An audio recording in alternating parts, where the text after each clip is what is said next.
श्री शिवाय नमस्तुभ्यम दोस्तों, हर हर महादेव। आपको पितृपक्ष में ऐसा क्या करना है कि आपके पितृ आपको खूब सारा प्यार आशीर्वाद देकर जाए, और ऐसा क्या नहीं करना कि जो आपके पितृ आपको बद्दुआ दे और नाराज होकर यहाँ से जाए। क्योंकि 16 दिन श्राद्ध के जो होते हैं, इन दिनों में पितृ अपने धरती पर आते हैं और अपने घर के आगे द्वार पर खड़े होकर आपसे कुछ पाना चाहते हैं। क्या चाहिए उनको, ये सब एक ही वीडियो के माध्यम से मैं आपको बता रही हूँ, समझा रही हूँ। वीडियो को ध्यान से देखें और सुने, ताकि आपसे कोई ऐसी गलती ना हो कि आपके पितृ आपको बद्दुआ दे, आशीर्वाद ही देकर जाए। वो खुश होकर जाए। जब वो जाते हैं अमावस्या वाले दिन, तो उनको खुश करके भेजना है, बद्दुआ लेकर नहीं भेजना है। क्योंकि पितरों की आशीर्वाद हम उन्हीं से फूलते फलते हैं, उन्हीं के आशीर्वाद से हम ऊंचाई को छूते हैं। हमारे घर में शांति रहती है, प्रेम बना रहता है। जब हम पर कष्ट आता है या हमारे घर पर कष्ट आता है, किसी भी तरह का हारी बीमारी या पैसे की तंगी, घर में शांति नहीं होना, तो ये सब पितरों का ही हम पर आशीर्वाद नहीं होता, तभी ये सब होता है। और जब हम पर बहुत ज़्यादा कष्ट आता है, तो हमारे लिए पितृ भगवान से प्रार्थना करते हैं कि ये मेरा परिवार है, इसको दुख ना दें, इसका कष्ट काटें। तो पितृ हमारा बहुत साथ देते हैं, हमारे घर के पितृ। जब उनको धरती पर 16 दिन आते हैं, कुछ नहीं मिलता खाने को पीने को, तो वो बद्दुआ ही देते हैं। और जब हम इनको थोड़ा कुछ इनके लिए करते हैं, तो ढेर सारा आशीर्वाद देते हैं। और जब ये अमावस्या को जाएंगे, तब भी आपको एक छोटा सा उपाय करना है, ताकि आपके घर के पितृ आपको खूब सारा आशीर्वाद देकर जाए। आपने देखा होगा कि कईयों के घरों में खूब खुशी रहती है, पैसे की तंगी भी नहीं रहती है, भरा पूरा परिवार होता है, तो वो पितरों की कृपा से ही होता है, उनके घर के पितरों की कृपा से। और कईयों के घर में दरिद्रता बहुत ज़्यादा होती है, पैसे की तंगी, लड़ाई झगड़ा, अशांति बहुत रहती है, तो उनके घर के पितर खुश नहीं होते, वो बद्दुआ देते हैं, क्योंकि वो पितरों के लिए कुछ करते ही नहीं हैं। इसलिए आप ध्यान रखें, इन 16 श्राद्ध में हमें पितरों को खुश करना है। कैसे करना है, आप इस वीडियो के माध्यम से पूरी जानकारी पा सकते हैं, ले सकते हैं, जो गुरुजी ने पंडित प्रदीप जी मिश्रा शिव महापुराण की कथा में बताई है। तो दोस्तों, पितरों को खुश करके भेजना है, नाराज करके नहीं। आप इस वीडियो के माध्यम से बहुत सी जानकारी मैं एक ही वीडियो के माध्यम से आपको दे रही हूँ, तो आप 16 दिन विशेष इन बातों का ध्यान रखें। मैं आपके लिए बहुत मेहनत करती हूँ कि आपसे कोई गलती ना हो, तो मेरे वीडियो को ज़्यादा से ज़्यादा लाइक करें, शेयर करें, सब्सक्राइब करें। पितृपक्ष के पहले ही दिन से आपको ये सब चालू कर देना है, जो मैं वीडियो के माध्यम से बता रही हूँ। ध्यान से सुन लीजिए। और कौन सी सब्ज़ी आपको घर पर नहीं लानी है, और कौन सी वो सब्ज़ी है, मिठाई है, जो आपको ब्राह्मण के भोज में बनानी है। और ब्राह्मण जब घर पर आए, तो आपको क्या करना है। और गाय को जब आप रोटी देते हैं, तो किस दिशा की ओर मुँह करके गाय को रोटी देनी चाहिए, और क्या नाम बोलकर गाय को रोटी देते हैं। सभी बातें मैं आपको एक ही वीडियो के माध्यम से बता रही हूँ। बहुत सारी और भी बातें हैं, आप वीडियो को पूरा देखें, अंत तक देखें। कितना सुंदर कहा है, पितृदोष किससे समाप्त होता है। तो स्कंद पुराण में लिखा है, घर का एक लोटा जल भरो, एक कलश जल भरो, और अपने पूरे घर में घुमाकर उस पानी को शंकर जी को चढ़ा दो। क्योंकि शिवलिंग पर चढ़ाएंगे तो वो पानी जलाधारी से होकर जाएगा। जलाधारी क्या है? माँ का हस्त कमल है, पार्वती जी का हस्त कमल है, ये संपूर्ण शिव परिवार वहीं पर है। तो आप जब पानी चढ़ाओगे, तो वो पार्वती को लगेगा, पार्वती खुश होती है। पितृलोक में अपने पितरों को, अपने पिताजी को कहती है, पिताजी इसके घर का जल मेरे पास आया है, ये पितरों को दे देना। शिव महापुराण की कथा कहती है, अग्नि पुराण कहती है, स्कंद पुराण कहती है, शंकर पर एक लोटा जल आप रोजाना चढ़ा रहे हो, तो पितरों को तर्पण की भी जरूरत नहीं पड़ती, क्योंकि वो पानी पार्वती अपने पितृलोक में भेज देती है।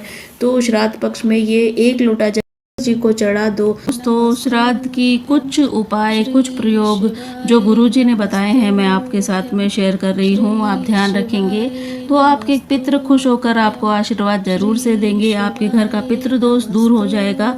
आपके 71 पीढ़ी में न जाने कितने कुंवारी अवस्था में गए होंगे, न जाने कितना आपको याद है कि कौन एक्सीडेंट में गया, कौन अधोगति में चला गया। तो आप उनको मोक्ष दिलाने के लिए क्या करें। मान लो आप ब्राह्मण को भोजन भी नहीं करा सकते, गौ माता को रोटी भी नहीं दे सकते, कुत्ते को भी रोटी नहीं दे सकते, कौवे को भी भोजन नहीं दे पा रहे हैं, और मान लो ब्रह्म कपाली या पिंडदान भी नहीं कर पा रहे हो, तिलांजलि तर्पण नहीं कर पा रहे हो, तो आप ये छोटा सा काम कर सकते हैं। एक पात्र में 2 बूंद गंगा जल डाल लीजिए और उसके अंदर जल भरकर 16 दिन श्राद्ध के दिनों में आप भोले शंकर पर वो जल समर्पित करके आ जाइए। तो आपके घर के पितृदोष, सारे पितृदोष समाप्त हो जाएंगे। तो आप छोटा सा प्रयोग ये जरूर से करें, तो आपके पितरों को खुश होकर आपको आशीर्वाद देंगे। 16 श्राद्ध में, श्राद्ध पक्ष में घर में अगर गंगा का जल रखा हो, आपके घर में गंगा जल हो, तो श्राद्ध पक्ष में तुलसी के क्यारे, तुलसी के पौधे के पास में एक छोटी कटोरी रखकर घर का कोई भी व्यक्ति हो, चाहे महिला हो, चाहे पुरुष हो, चाहे पुत्र वधू हो, चाहे पुत्र हो, चाहे बच्चे हो, कोई भी हो, हथेली में गंगा जल लेकर अपने पूर्वजों का स्मरण याद करके, और वो गंगा जल अगर काशी विश्वनाथ के नाम से अपने पूर्वजों का नाम लेकर कटोरी में 5 या 7 बार छोड़ देता है, तो उससे पूर्वजों को पिंडदान की भी जरूरत नहीं पड़ती है, उनको मोक्ष प्राप्त हो जाता है। तो आप श्राद्ध के दिनों में, श्राद्ध पक्ष में ये छोटा सा उपाय प्रयोग जरूर से करें। अपने पूर्वजों को पिंडदान देने की जरूरत नहीं पड़ेगी, उनको मोक्ष ऐसे ही प्राप्त हो जाएगा। तो आप जरूर से करें। ये काशी विश्वनाथ महादेव का नाम लेकर आपको करना है। गुरुजी ने बताया है जो पितृपक्ष में ब्राह्मण को भोजन कराते समय नहीं बनाई जाती है, तो वो क्या चीज है। वो 2 सब्जियां ऐसी है जो पितृपक्ष में ब्राह्मण को भोज करवाएं तो आप ना बनाएं, क्योंकि ये बनाने से आपके पितृ रुष्ट हो जाएंगे। तो आप जान लीजिए वो कौन सी 2 सब्जियां हैं जो आपको नहीं, गलती से भी नहीं बनानी है, ना घर के अंदर लानी है। तो एक तो है कुमड़ा पेठा, उसको पेठा बोलते हैं। दूसरा है पत्ता गोभी, बंद गोभी। दोनों की ही सब्जी आपको नहीं बनानी है। विशेष श्राद्ध पक्ष में जब ब्राह्मण भोजन करने आए तब आप ध्यान में रखें, ये 2 चीज़ों की सब्जी आपको नहीं बनानी है, पेठा और पत्ता गोभी। ये श्राद्ध पक्ष के भोजन में नहीं दिया जाता है, तो आप विशेष ध्यान में रखें। अपने पूर्वजों को जल नहीं दे सकते, अपने पूर्वजों का तर्पण नहीं कर सकते, अपने पूर्वजों के लिए भोजन भी नहीं करा सकते, अपने पूर्वजों को कोई भाग नहीं दे सकते, अपने पितरों के लिए आप कुछ भी नहीं कर सकते। पर नंदी ने तारकासुर से कहा, 1 मुट्ठी दुर्वा घास उखाड़ कर किसी गाय को खिला देना, उससे भी तेरी पिता की पूर्वजों की मुक्ति गति निश्चित है। ये नंदी का ज्ञान है, ये नंदीश्वर का ज्ञान है। 16 दिन श्राद्ध में बन सके तो आप किसी को भोजन नहीं करा सकते, ठीक है, कुछ नहीं करा सकते तो थोड़ी सी घास उखाड़ कर अगर आप गौ माता को खिला देते हैं, हमारे पूर्वजों का, हमारे पितरों का मुक्ति प्राप्त हो जाती है, मोक्ष मिलता है, क्योंकि गौ माता में देवताओं का निवास होता है। तो आप श्राद्ध के दिनों में गौ माता को थोड़ी सी घास जरूर से खिलाएं ताकि आपके पूर्वजों की मुक्ति हो जाए। पितृपक्ष में अगर पितरों को भोजन नहीं मिलता, साल भर भूखे रहते हैं हमारे पितृ, दूसरे पितृ जो खाकर आते हैं उनकी जो लार टपकती है, उनका जो कफ गिरता है, हमारे पितृ वो चाटते हैं तो बद्दुआ देते हैं कि मैंने इतना भरा पूरा छोड़कर मैं आया हूँ, इतना देकर आया कि आज मुझे कम से कम 1 कंडे पर घी और शक्कर ही छोड़ देते, गुड़ का ही भोग लगा देते, कम से कम मुझे राल चाटने को तो नहीं पड़ती। बद्दुआ देते हैं साल भर, इसलिए घर में सुख शांति नहीं रहती, घर में पैसा नहीं टिकता, शुभ कार्य नहीं होते, बड़े दुखी होते हैं हमारे घर के पितृ। सोचा कि एक दरवाजा नहीं तो दूसरे दरवाजे पर मिल जाएगा, तो आप विशेष ध्यान रखें। श्राद्ध पक्ष में एक कंडे पर घी, शक्कर, गुड़ का ही भोग लगा दीजिए। 1 रुपया कमा रहे हैं, 1.25 खर्च चल रहा है, घर में कोई बीमार बना हुआ है, घर में कोई तकलीफ आ रही है, कष्ट आ रहा है, तो केवल एक काम करना, शंकर भगवान को 1 लोटा जल समर्पित करो। परंतु श्राद्ध पक्ष के अंतर्गत 16 श्राद्ध के दिनों में 16 दिन में से एक दिन भी अगर हमने एक ही पानी का कलश भरा, 1 लोटा, ऐसा नहीं कि आपको 27 लोटे भरने हैं, एक ही लोटा भर कर हमने अगर भोलेनाथ को 27 बार जल को समर्पित किया है, धीरे धीरे 27 बार छोड़ दिया, तो शिव महापुराण की कथा कहती है कि अगर रोज हमारे पितरों को, रोज हमारे पूर्वजों को अगर हमने तर्पण नहीं किया, जल भी नहीं दिया, और 16 श्राद्ध में हम अगर अपने पूर्वजों को जल नहीं दे पा रहे हैं, तो भोलेनाथ को एक ही दिन में अगर हम 27 बार जल समर्पित करते हैं, तो हमारा 16 दिन का जल अपने पूर्वजों को। धन संपदा के लिए श्राद्ध पक्ष में करें छोटा सा उपाय। आपने जो भी भोजन बनाया हो, रोटी हो तो रोटी, पूड़ी हो तो पूड़ी, या पराठा हो तो पराठा, जो भी आपने बनाया है वो ले लें और उसमें थोड़ी सी खीर डाल लें और थोड़ा सा गुड़ का टुकड़ा उसमें डाल लीजिए, और अपने घर के बाहर, दरवाजे के बाहर खड़े होकर श्राद्ध के ही दिनों में ये करना है।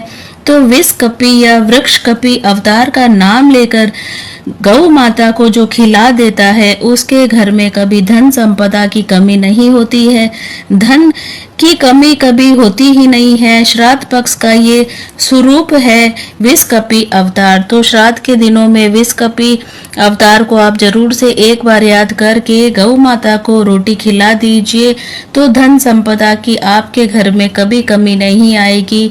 ये उपाय गुरुजी ने बताया है, छोटा सा उपाय है दोस्तों, जरूर से करें विष कपि अवतार। आप श्राद्ध पक्ष में एक छोटा सा नियम तो बना ही सकते हैं कि अपने घर के परिंदे में से, मटके में से पानी लूंगी और घर के बाहर पर छींट दूंगी। क्या होगा ये भी आपको पता होना चाहिए कि मटके का पानी घर के बाहर छींटने से गरुड़ पुराण के अंतर्गत लिखा है कि तृतीय अंश के अंदर लिखा हुआ है कि हमारे घर का जो मटका होता है, परिंदा होता है, यहाँ पर हमारे पितरों का वास होता है, स्थान होता है, कि जब हम पानी लेकर घर के दरवाजे के बाहर छींटते हैं तो हमारे घर के द्वार पर जितने भी पितृ रात्रि भर में आकर भोजन की याचना करते हैं, उस जल से उनको तृप्ति हो जाती है। हमारे पूर्वजों को श्राद्ध पक्ष में पानी देने की भी जरूरत नहीं पड़ती, पिंड देने की भी जरूरत नहीं पड़ती, और वो उससे तृप्त हो जाते हैं मात्र घर के द्वार पर पानी सींचन से। तो आप 16 श्राद्ध में ये काम जरूर से करिए, अपने मटके में से 1 लोटा जल भरकर अपने मुख्य द्वार के बाहर जरूर से सींचे। मान लीजिए आपको किसी ने कह दिया कि आपके घर में पितृदोष है, तो आपको घबराना नहीं है। गुरुजी ने कुछ बताया है, छोटा सा उपाय है, पितृपक्ष में आप वो कर लीजिए तो आपका पितृदोष दूर हो जाएगा। तो आपको करना क्या है, श्राद्ध के दिनों में आप 1 चावल ले लीजिए और अपने रसोई घर में जहाँ पर आप मटका भरते हैं पानी का, जो भी पात्र आप पानी का रखते हैं, वहां पर उस चावल को लेकर जाइए और अपने पितरों का स्मरण करके, उनको याद करके आप स्वधा स्वधा स्वधा स्वधा स्वधा 5 बार बोलकर शंकर भगवान के शिवलिंग पर ये चावल आपको चढ़ाना है। चाहे आपके घर में शिवलिंग हो तो आप घर में भी चढ़ा सकते हैं, नहीं तो आपको मंदिर में चढ़ाना है। ऐसा करने से आपके घर का पितृदोष पूरा समाप्त हो जाएगा और आपको कुछ नहीं करना है। स्वधा का स्मरण करने से ही पितृदोष दूर हो जाता है। श्राद्ध पक्ष के शिवरात्रि पर 1 सफेद पुष्प अपनी मनोकामना करके आप भोलेनाथ को करें समर्पित। 3 महीने में भोलेनाथ आपकी मनोकामना पूरी कर देंगे। पर ध्यान में रहे, श्राद्ध पक्ष की शिवरात्रि पर ही आपको 1 सफेद पुष्प अपनी मनोकामना करके भोलेनाथ को समर्पित करना है। और जिनको संतान का सुख चाहिए तो वो भी एक सफ़ेद पुष्प संतान प्राप्ति के लिए भोलेनाथ को अपने मन की मनोकामना करके जरूर से समर्पित करना है। और जिनके घर में पितृदोष हो या बड़ी बीमारी ने घेर लिया हो तो वो भी जरूर से भोलेनाथ को शिवरात्रि श्राद्ध पक्ष की शिवरात्रि पर एक सफ़ेद पुष्प हमारे घर से रोग कष्ट दूर हो जाए उसके लिए बोलकर भोलेनाथ को जरूर से समर्पित करें। श्राद्ध पक्ष की शिवरात्रि भी बहुत महत्व रखती है। एक सफ़ेद पुष्प जरूर से भोलेनाथ को चढ़ाएं। तो श्राद्ध पक्ष में कुछ बातें खास होती है जो आप ध्यान में रखेंगे तो आपको पूरा फल मिलेगा, पूरा आशीर्वाद अपने पितरों का मिलेगा।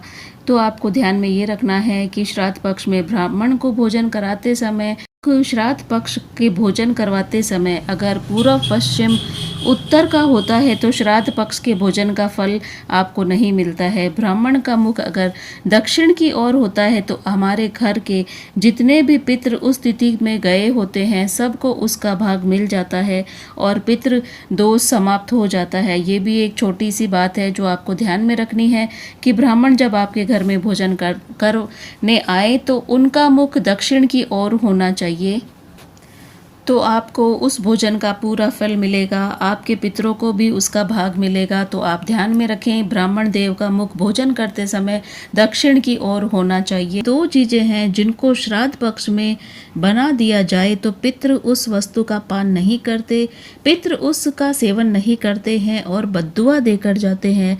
आप ध्यान से सुने दोस्तों कि वो कौन सी दो चीज़ है जो बना लेने से हमारे पितृ हमें बद्दुआ देकर जाते हैं। तो आप ध्यान से सुने। पहला है कुमड़ा पेठा, जानते हो जो नवरात्रा में यज्ञ वाले दिन बलि चढ़ती है वो कुमड़ा। दो चीज़ें हैं, एक तो कुमड़ा और दूसरा है भैंस का दूध। इसको नकारना चाहिए, प्रयास करना चाहिए कि जिस दिन आपके दादा परदादा या घर में किसी का भी श्राद्ध हो तो ये दो चीज़ें आप घर पर ना बनाएं। कोशिश यही करें कि श्राद्ध पक्ष के दिनों में ये दो चीज़ें आप घर पर ही ना लाएं ताकि आपके पितृ खुश रहें, आपको बद्दुआ ना दें। पितृपक्ष में आपके घर पे ब्राह्मण देवता भोजन करने आए तो आपको दो बातों का ध्यान रखना है। जहाँ पर ब्राह्मण देवता बैठे, आप आसन लगा रहे हैं उनके लिए, तो उस जगह पर आप थोड़े से काले तिल डाल दीजिए और थोड़ी सी कुशा, ये दोनों आपको ज़रूर से डालने हैं। ये क्यों डालते हैं दोस्तों? क्योंकि पितरों को काले तिल और कुशा बहुत ज़्यादा प्रिय है। तो आप ये ध्यान में रखें जब ब्राह्मण देव बैठे उस आसन के पास में आप काले तिल और कुशा जरूर से डालें और ब्राह्मण देवता को पितृपक्ष में भोजन जरूर से कराएं, मन से भोजन कराएं ताकि आपके पितृ खुश हों और आपको आशीर्वाद दें कि आप खूब फलें फूलें। बस 16 दिन श्राद्ध के आप कुछ बातों का ध्यान रखेंगे तो आपको बहुत फल मिलेगा दोस्तों। इन सब बातों का विशेष आप ध्यान रखें।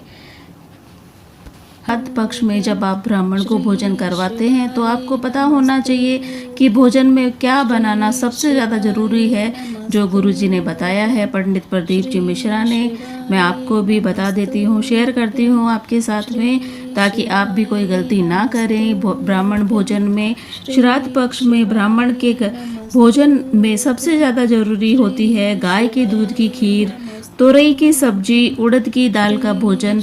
उड़द की दाल के बड़े बना सकते हैं, इमरती बना लीजिए, पकोड़े बना लीजिए, उसका भोजन होना बहुत ज़्यादा ज़रूरी है क्योंकि ये 3 भाग का भोजन, दूध का भोजन आहूतों के हिस्से में चला जाता है, गिल की तोरई की सब्जी पितृ के हिस्से में चली जाती है, उड़द की दाल का भोजन प्रेतों के हिस्से में चला जाता है। इसलिए ये 3 भाग का भोजन ब्राह्मण जब श्राद्ध पक्ष में भोजन करने आता है तो आपको बनाना बहुत ज़रूरी है। तो आप ध्यान रखें भोजन बनाते समय ब्राह्मण भोज में ये 3 भाग का भोजन जरूर बनाएं। महाशनि करता क्या है? ये महाशनि जो असुर है इसका काम है ये भाग ग्रहण कर लेता है और पितृ को रुष्ट होना पड़ता है। जब पितृ रुष्ट होते हैं तो घर में सुख शांति नहीं रहती है। चाहे आपके पास में कितना भी पैसा हो, धन संपदा हो, आपके घर में हर टाइम छोटी छोटी बात पर कलेश मचा रहता है। तो ये किसके कारण है? तो आपने श्राद्ध पक्ष में गौ माता को, कौवे को जल का भाग नहीं दिया है। जब भी आपने उनको भोजन दिया है तो उनको जल आपने नहीं दिया है, तो इसके कारण पितृ हमारे ये भोजन ग्रहण नहीं करते हैं और महाशनि ग्रहण कर लेता है, जिससे हमारे पितृ रुष्ट होते हैं और हमारे घर में पितृदोष बना रहता है। तो आप श्राद्ध पक्ष में जब भी गाय को, कौवे को, ब्राह्मण को, गुरुजन को भोजन दें तो रुष्ट। आप श्राद्ध पक्ष में जब भी गाय को, कौवे को, ब्राह्मण को, गुरुजन को भोजन दें तो उसके साथ में जल जरूर दें। गाय को रोटी देकर जल का छींटा जरूर मारना चाहिए। ये छोटी छोटी बातें ध्यान रखें ताकि आपके पितृदोष दूर हो जाए। तो श्राद्ध पक्ष में आपको एक बात और विशेष ध्यान में रखनी है, ब्राह्मण को भोजन कराया ना कराया, गाय को रोटी दी ना दी, धूप छोड़ी ना छोड़ी, और कुत्ते को भी रोटी दी या नहीं दी, कौवे को भी भोजन कराया ना कराया, सब चलेगा। आपने कुछ भी नहीं किया तो भी चलेगा। आप अमावस्या के दिन पितृपक्ष समाप्त हो उस दिन प्रदोष काल में, प्रदोष के समय शाम के समय में कहीं पर नदी, बावड़ी, कुआं, तालाब, जहाँ कहीं पर भी हो वहाँ पर जाकर आप एक घी का दीपक जरूर से जला कर आएं। अच्छा, घी के दीपक की बाती लंबी होनी चाहिए और उसका बाती का मुख आप दक्षिण की ओर रखना। आपको ये भी ध्यान में रखना है, ये आपको पितृपक्ष की अमावस्या को करना है। तो जाते जाते आप के पितृ खुश होकर जाएंगे, आपके घर के सारे पितृ दोष समाप्त हो जाएंगे। मेरा वीडियो अच्छा लगे तो लाइक करें, शेयर करें, ज़्यादा से ज़्यादा सब्सक्राइब करें। हर हर महादेव। श्री शिवाय नमस्तुभ्यम दोस्तों।